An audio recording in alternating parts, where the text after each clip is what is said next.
Ես ողջունում եմ գործարալիքին միացած մեր լսողներին եւ դիտողներին, հիշեցնում, որ մեզ լսում եք 106 եւ 5 հաճախականությամբ, կարող եք նաեւ դիտել մեր մուլտիմեդիա հարթակներում, մենք այս պահին սկսում ենք սխալ հաշվարկ հաղորդումը, մեր տաղավարում Պիավչիկի հիմնադիր Լինա Գագիկյանն է, նա իհարկե երկրորդ անգամ է մեր տաղավարում, բայց քանի որ լսանը ինչ-որ փոփոխությունների է ենթարկվել ժամանակի ընթացքում, կխնդրեմ Լինային, որ նա մեզ նախ ներկայացնի Պիավչիկի պատմությունը, հետո անցնենք մյուս հարցերին։ Ես Պիավչիկի հիմնադիրն եմ, նկարչուհի, գրաֆիկ, զարդագործ, արդեն կարելի է նաև այդպես ասել։ Ինչպես ստեղծվեց, դա ստեղծվեց շատ տարիներ առաջ, 12 տարի առաջ կարելի է ասել, երբ ինքս շատ զարդասեր լինելով փնտրում էի մեր շուկայում հետաքրքիր եւ տարբերվող զարդեր կային, բայց դրանք այնքան էլ այն չէին, ինչ որ ես էի ուզում եւ փորձեցի ինքս ինձ համար պատրաստել զարդեր, որոնք որ մեծ հետաքրքրության առաջացան։ Զարդերը պատրաստում եմ մետաղի վրա, ասեղով նկարելով, փորձում եմ դրանք սկզբունքայինորեն չկրկնել, որ յուրաքանչյուր ունենա իր անհատական զարդը, եւ այդպես սիրվեց եւ շուկայում հետաքրքրություն առաջացավ դարձնել այն փոքրիկ բիզնես, բայց շատ ավելի արվեստ բիզնեսի նկարչության մեջ էլ եք փաստորեն փոփոխություն այլ ասեղով նկարելու մասին է խոսքը, որովհետև դրա մասին միշտ չի որ կարելի է լսել նկարիչներից, շատ բարդ է կարծում եմ, ոնց որոշեցիք, որ հենց ասեղով պիտի այդ գործը սկսեք։ Ինքս գրաֆիկ եմ, ինչպես որ արդեն ձեզ նշեցի, գրաֆիկան ինքը ուսումնասիրում է տարբեր տեխնիկաներ, որոնցից մեկը օֆորտի տեխնիկան է, որը որ նկարում են հենց ասեղով մետաղի վրա, եւ այդ երևույթը ինձ շատ հետաքրքրում էր։ Փորձեցի այդ տեխնիկան բերել որպես զարդերի կատարման տեխնիկա եւ ընտրել մետաղ, որը որ ունի բնական եւ գեղեցիկ երանգ, փիրուզագույնը, դա լատունն է, օքսիդացման արդյունքում ստացվում է նման գեղեցիկ երանգ եւ ավելի հետաքրքիր եւ հարուստ տեսք ստացա զարդերի համար նման տեխնիկայով այդպես հետաքրքրությունը իմ մասնագիտությունից է ծնվել։ Բայց ամեն դեպքում, երբ որոշեցիք, որ դուք ուզում եք զարդեր, նաև գաղափարը կար, որ այդ զարդերը ստեղծեք ոչ միայն ձեզ համար, այլ նաև բոլորի համար եւ այն մարդկանց համար գոնե ովքեր նման օրիգինալ զարդերի սիրահար են, թե ամեն դեպքում ի սկզբանե հիմքում չէր եղել, որ մեծ վաճառքներ լինեն կամ մեծ հետևորդներ ունենաք, ինչպես որոշումը կայացվեց բացի սիրելը եւ սեփական այդ կրելու ցանկությունը առաջացավ։ Որոշում որպես այդպիսին չի կայացվել, ի սկզբանե դա փոքր քայլերով առաջ գնալն է եղել եւ մարդկանց հետաքրքրությունը։ Եվ քանի որ այդքան տարիներ առաջ այդքան շատ չէր հայկական մոտիվներով զարդեր, թե այլ կիրառական նմուշներ արվեստի, առաջարկեցի նման թեմաներով զարդեր, որոնք որ բացի զարդ լինելուց նաև կունենան իրենց մեջ հարուստ սիմվոլիկա, մեր ազգին բնորոշող, նաև հետաքրքրությունը այդտեղ էր։ Ճիշտ է, այսօր արդեն առաջարկները շատ են, տարբեր ձևերով, տարբեր իրերի վրա, նույնիսկ թեկուզ որպես զարդեր։ Կարծում եմ նու հենց այդպիսին, որ ինքը լիներ բիզնես, ունենար մտներ շուկա, այդպիսի գաղափար եւ միտք չի եղել։ Դա քայլ առ քայլ ստացվել է։ Բայց ամեն դեպքում, երբ մտաք շուկա, այն պատկերացումները, որ միշտ եղել են եւ այն ինչ որ դուք տեսաք հողի վրա իրականում, արդյոք համապատասխանում էին իրար, թե բացարձակ այլ աշխարհեր եւ միշտ չի որ ձեր պատկերացումներին համապատասխան է ամբողջը եղել։ Ինչեւ այսօր էլ այդպես է կամ այդպես չէ, այնպիսին չէ, ինչպիսին դու ես պատկերացնում, որովհետեւ ես լինելով արվեստի մարդ, շատ բարդ էր ինձ համար մուտք գործել բիզնեսի կամ ինչ-որ վաճառքի ոլորտ կամ ներկայացնել սեփական աշխատանքը, որը որ ես ինքս կատարում էի, որտեղ արվեստագետները միշտ սիրում են գործով ցույց տալ, քան թե խոսքով պատմել կամ ներկայանալ, այնպես որ կան դժվարություններ, համենայն դեպս այժմ հաղթահարելի են։ Որոնք էին դրանք, եթե կարելի է բարձրաձայնել։ Շատ բարդ էր մարդկանց այդ թվերին մատուցել կամ ներկայացնել ձեռագործ աշխատանք, որը որ ազնիվ մետաղ էր, բայց համենայն դեպս ոչ արծաթ էր, ոչ ոսկի էր։ Եվ ունենալ բավականին այդ բարձր գին, համենայն դեպս բարձր չեմ կարող ասել բարձր գին, որտեղ դա ձեռքի աշխատանք է համենայն դեպս, իսկ թանկ գնահատվող բաներից մեկն է դա, կապ չունի թղթի վրա է կատարում այդ աշխատանքը թե մետաղի, բայց որպես զարդ մարդիկ միշտ մտածում են, որ պիտի ձեռք բերեն արժեքավոր ինչ որ կապիտալ, այո, թեկուզ եւ այդպես անվանենք, այդ շատ դժվար էր մարդկանց ցույց տալ, որ կարելի է գնահատել աշխատանքը, կրել աշխատանք, որի որ նյութը այնքան էլ թանկ արժեք չունի, այլ աշխատանքը ինքն է արժեքավոր։ Դա ստացվեց համոզել, բայց կամ գոնե ապացուցել համոզելը մի քիչ էլի համոզել չեմ կարող ասել համոզել, բայց ստացվեց մարդկանց հասցնել այդ ամենը, որ այստեղ աշխատանք է։ Եվ ոչ թե նյութական արժեք։ Բայց դա միայն պիավչիկի դեպքում թե առհասարակ օրինակ մարդիկ եկել են այն համոզմանը, որ ձեռագործ աշխատանքը պիտի արժեքավոր լինի, պիտի թանկարժեք լինի եւ կարող է անգամ արծաթի արժեք ունենալ, ոսկուն մոտ լինել ինչ որ չափով։ Տեսեք, միշտ եղել են արվեստը գնահատողներ, ձեռագործ արվեստը գնահատողներ, այսօր ավելի շատացել են, այսօր նաև երիտասարդությունն է դրան արժեք տալիս, սակայն եթե այդ տարիներին էլ նույնիսկ չլինեին այդ մարդիկ, ովքեր որ կարևորել են ձեռքի աշխատանքը կամ արժևորել են արվեստը, գուցե ես այսօր չունենայի այն հաջողությունները, որոնք որ ունեմ։ Այսօր ձեռագործ աշխատանքներ սկսող մարդիկ կամ այդ ոլորտում բիզնես սկսող մարդիկ եւ այն ժամանակ, երբ դուք եք սկսել, ինչ տարբերություններ կան, ինչ եք դուք բախվել եւ այսօր ինչի են բախվում, եթե իհարկե դժվարություններ կան, որտեղ ժամանակի ընթացքում պահանջները ամեն դեպքում փոխվում են, թե գնորդների պահանջները, թե շուկայի առհասարակ պահանջները։ Շատ լավ հարց եք բարձրացնում, որովհետեւ սա այն հարցերից մեկն էր, որի շուրջ ես մտածում էի, որ կարող ենք խոսել։ Սպառողը երբեմն սպառողների մի մասը երբեմն չի պատկերացնում ինչ է ասել ձեռագործ աշխատանք եւ ինչ է ասել, ասենք թե զարդ։ Այսօր շատ բրենդեր կան, որոնք որ զարդեր են պատրաստում, բնականաբար այնտեղ կա ձեռքի աշխատանքի հատված, եւ բոլորը ներկայացնում են դրանք որպես ձեռքի աշխատանքներ։ Եթե այդպես մտածենք, ապա ամբողջ ոսկու շուկան եւ արծաթի շուկան իրենք ձեռագործ զարդեր կհամարվեն։ Բայց ձեռագործ զարդ կամ աշխատանքը դա սկզբից մինչև վերջ 100% ձեռքով կատարելու մեջ է։ Չգիտեմ, կարողանում եմ ճիշտ փոխանցել այն ինչ որ ուզում եմ ասել։ Տեսեք, օրինակ ես ամեն զարդի վրա սկզբից մինչև վերջ կատարում եմ ձեռքի աշխատանք։ Ինչքան է տևում ժամանակահատվածը։ Հիմա ավելի կրճատվել է, բայց ի սկզբանե եղել են աշխատանքներ, որ մտքից մինչև վերջնական կատարում կարող էր նույնիսկ 7 օր տևել։ Որովհետև ի սկզբանե մտածում եմ էսքիզը, հետո էսքիզի միջոցով արտահայտում են ինչ որ պատկերացնում եմ, որից հետո ձեռքով կտրվում է մետաղը հատուկ ֆորմայով, այնուհետև էսքիզը, ինչպես որ ասեցի, աստղի միջոցով նկարվում է մետաղի վրա եւ այսպես շարունակ, հետո հատուկ տեխնիկայի եւ նյութերի միջոցով գծերը խորացվում են, այսինքն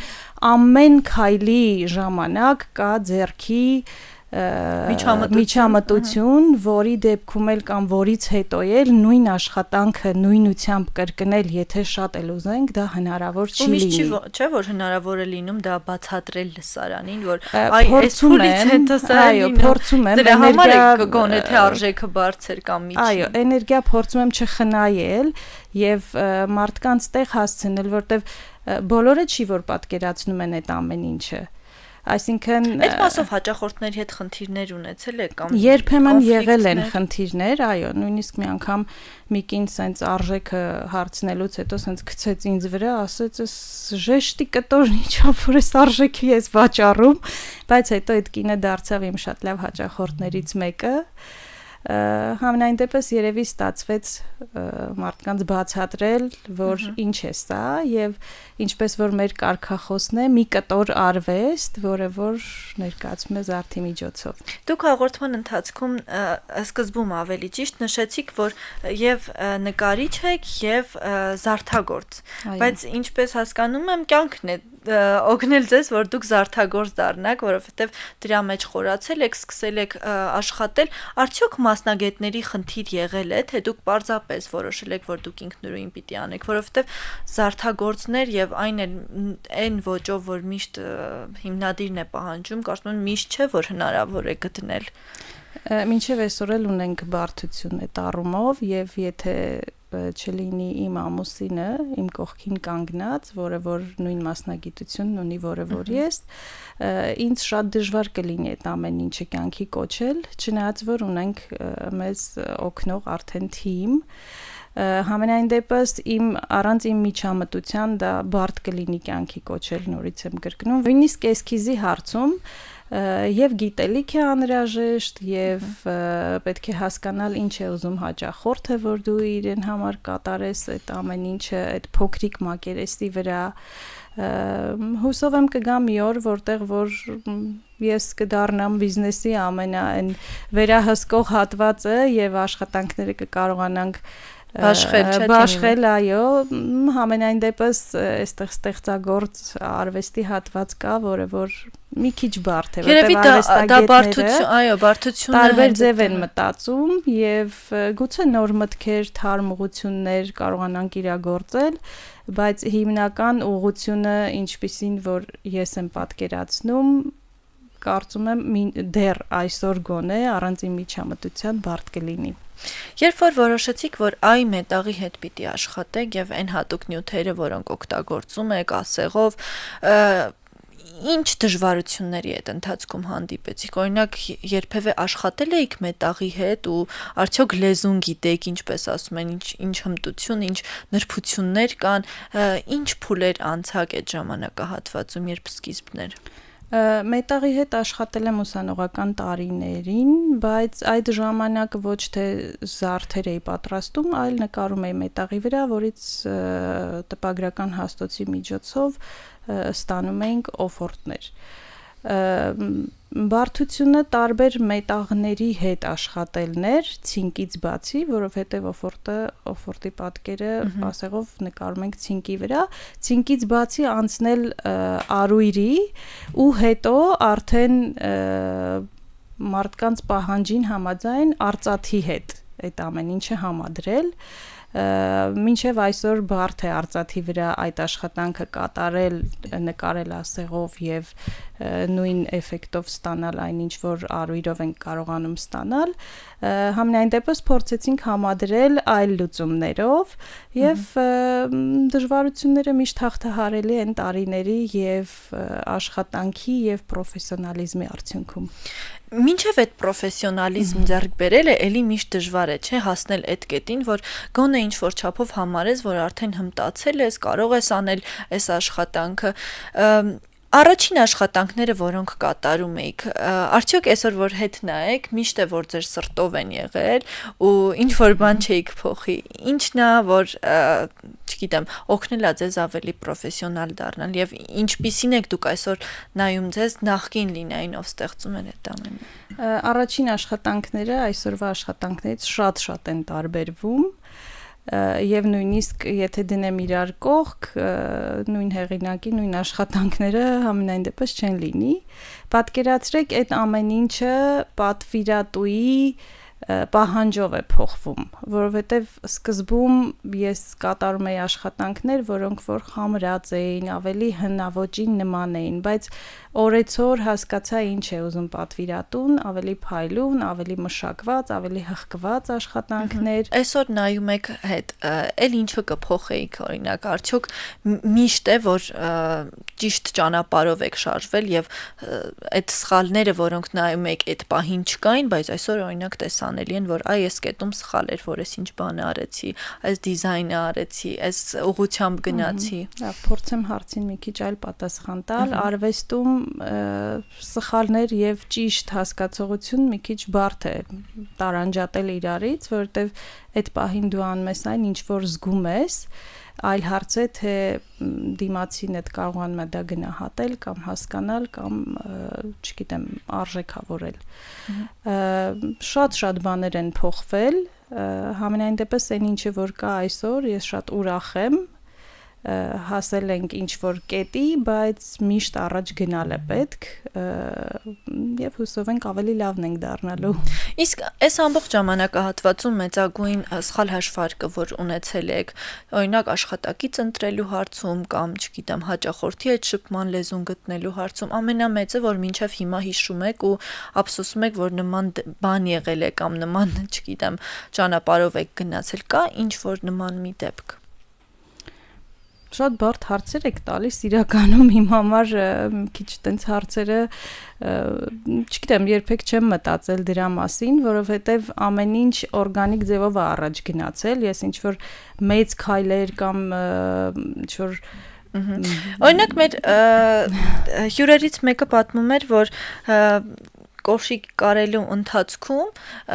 վարպետը չի կարողացել ստանալ այն ինչ որ պետք է եւ մեծ քանակությամբ կոշիկներ այդպես էլ մինչեւ այսօր պահեստում դրված են եւ ոչ իրենց նվիրել է լինում, ոչ էլ վաճառել է եղել։ Ունեցել ենք նման աշխատանքներ։ Այս կուզեմ այդ օրինակները պատմեք, հիասթափվել եք, չեք հիասթափվել արդյոք։ Երբեք, եթե սիրում ես աշխատանքը, ցանկացած դժվարություն հաղթահարելի է, սկսենք այդտեղից։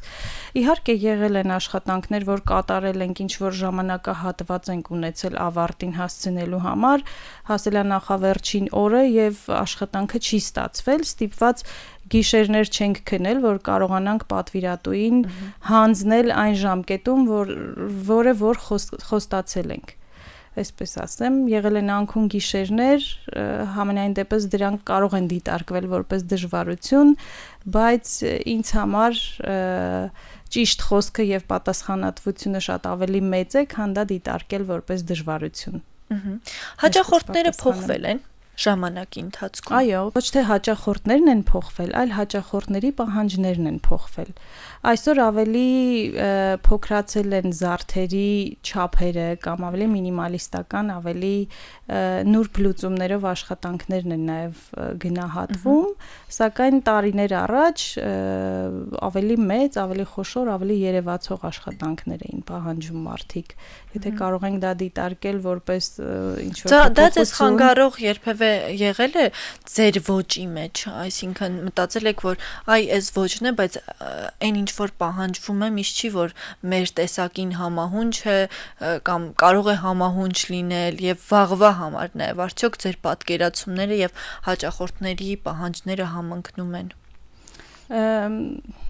Դժվար հարցեր եք տալիս Մոնիկա ջան, որովհետև այստեղ իմ պարագայում ցանկացած դժվարություն ինձ օգնել է առաջ գնալ։ Դրա համար ես որպես դժվարություններ իրենց չեմ ընկալում, եղել են նման դեպքեր, անշուշտ եղել են։ Համենայն դեպս այդ բոլոր ձեր թվարկած դժվարությունները ինձ համար եղել են ոգևորող եւ առաջ գնալու համար ինչ որ հրող ուժեր։ Դժվարություններից ամենամեծը, որը որ կարող եմ երևի թե այստեղ մեջ բերել, այս ոլորտում լինել կին եւ կատարել նման աշխատանք, որը որ հիմնականում ավելի մարդիկ պատկերացնում են տղամարդու ձեռքի տակով պիտի անցնի, կարող եմ դա նշել եւ որպես կին ունենալ ընտանիք, երեխաներ, ամուսին, համատեղել հիմնական աշխատանք, նաեւ համատեղել այս ամեն ինչը այդ ամենի մեջ։ Եվ այդ ամենից հետո նույնիսկ մնալ ստեղծագործ, որովհետև շատ հաճախ կենցաղը շատ մեծ ազդեցություն է ունենում ստեղծագործ մարդու համար, ինձ համար ամենադժվար պահը թերևս դա է։ Ինչպես եք կարողացել դա հաղթահարել եւ կին գործարար լինելը ինչ դժվարություններ է էլի պարունակում, այ դուք նշեցիք, որ կենցաղի հետ համատեղելը դժվար է, ինչ անել, որ կուլ չգնալ դրան եւ շարունակել առաջ գնալ, շարունակել ստեղծագործել ձեր դեպքում, շարունակել նորը ստեղծել։ Պետք է ուժեղ լինել, հասկանալ ինչ ես ուզում ինքդ քեզանից, քո արած աշխատանքից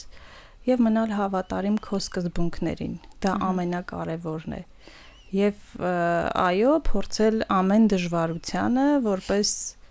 առավելություն վերաբերվել, որովհետեւ դժվարություններն են, որոնք որ հաղթահարվում են եւ հետո դու դառնում ես այն, ինչ որ այսօր ես։ Ես հիշեցի, որ հաղորդման ընթացքում դուք ասացիք, որ դեռևս չեք կարողացել ամբողջ աշխատանք այդ ստեղծագործական թիմին հանձնել ու հիմնական այդ մեծ գործը ձեր ուսերին է մնացել։ Ես հիշում եմ հյուրերից մեկը մի անգամ ասաց, իմ սխալներից մեկը եղել է հենց դա, որ ես չի կարողանում այդ պատասխանատու պահը միշտ թիմին հանձնել ու միշտ ես ծանրաբեռնված էի, միշտ այդ ամեն ինչը իմ պատասխանատվության տակ էր, բայց երբ այդ որոշումը կայացրեցի, հասկացա, որ դա շատ ճիշտ որոշում էր։ Կա պահը, հասունանում է այդ պահը, որ դուք էլ ամեն դեպքում այդ կետին հասնեք, թե դեռևս այդ մասին գոնե չեք մտածում։ Չէ, շատ մտածում եմ եւ շատ ուզում եմ, բայց ինչպես որ նշեցի, քանի որ սա զուտ բիզնես չէ, այսինքն այն չի, որ մի բան ստեղծեցինք եւ դրանից պետք է մի 10, 20, 30 օրինակ անենք եւ դա պիտի կատարի թիմը, այլ այստեղ ամեն հատիկ աշխատանքի մեջ պահանջվում է ստեղծագործական մոտեցում եւ դա այս պահի դրությամբ շատ բարդ է, որտեւ համենայն դեպս պետք է գտնել նման մտածող մարդ կամ բաց լինել ընդունել մարդու, որը որ կանի նորարարություններ եւ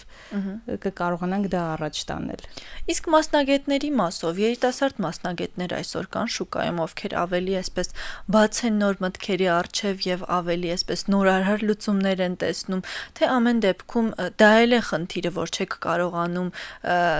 համապատասխան մտածելակերպով մասնագետների գտնել։ Գուցե եւ կան, բայց այն գիտելիքն ու կրթությունը, որը որ ես եմ ստացել շատ տարիներ առաջ, այսօր շատ ավելի զիջում է։ Ես ինքս էլ ունեմ երեխաներ, որոնք որ այնքան հետաքրքրված չեն ակադեմիական գիտելիքներով, որքան որ մենք էինք հետաքրքրված, եւ երևի թե դա էլ պատճառներից մեկն է, որ այսօր երիտասարդների համար բարդ է մտնել կաղապարների մեջ, օրուգիշեր երկարատև աշխատանքի մեջ, որովհետև նկարչությունը համենայն դեպս անկուն գիշերների արդյունք է ուզում։ Եվ այդ ամենով պիտի նաև ապացուցել, որ ստեղծվածն էլ արժեքավոր է, չէ՞։ Այդ նոր սերնդին ոնց դա բացատրել, գուցե հնարավոր է ժամանակին դա անել ձեր հասակակիցների համար, բայց երիտասարդներին ոնց համոզել կամ ինձ թվում է մեր մոտեցումները պետք է փոխվեն, որովհետև բարդ կլինի երիտասարդությանը։ Դուք պատրաստ եք այդ փոփոխությանը։ Համենայն դեպս փորձում եմ պատրաստ լինել, չգիտեմ, դեռ երևի թե չի ստացվում, բայց պիտի փորձեմ աշխատել ինձ վրա, երևի դժվարություններից մեկն էլ հենց դա է, որ պետք է ընդունես մարդկանց այնպիսին, ինչպիսին, որ իրենք կան։ Ինչպես թիմ համալրեցիք եւ այդտեղ սխալներ եղել են, որովհետեւ միշտ նոր աշխատակիցներ են գտնում, նորերն են գալիս, հներն են գնում, այդ մասով ինչ դասեր եք դուք ստացել գործունեության ընթացքում։ Գիտեք, ժամանակի ընթացքում նոր գործընկերներ գտնելուց հասկացանք, որ շատ հանգիստ մարդիկ կարող են գալ, սովորել այդ ամեն ինչը եւ կողքից զուգահեռ անել այն, ինչ որ դու ես անում։ Դա շատ տխրեցնող, վիրավորող ինչ որ փաստերից մեկն է, համենայն դեպս մեր աշխատանքի մեջ։ Բարդ է գտնել ազնիվ մարդիկ այսօր, աշխատասեր, ազնիվ, չգիտեմ, դժվար է շատ, չնայած որ այսօր ունենք մեր թիմում երկու գործընկերներ, ովքեր որ նվիրված եւ նվիրված են ամեն դեպքում նվիրված աշխատում ենք միասին եւ շատ շնորհակալ եմ նրանց։ Նման դեպքերում ոնց եք վարվում։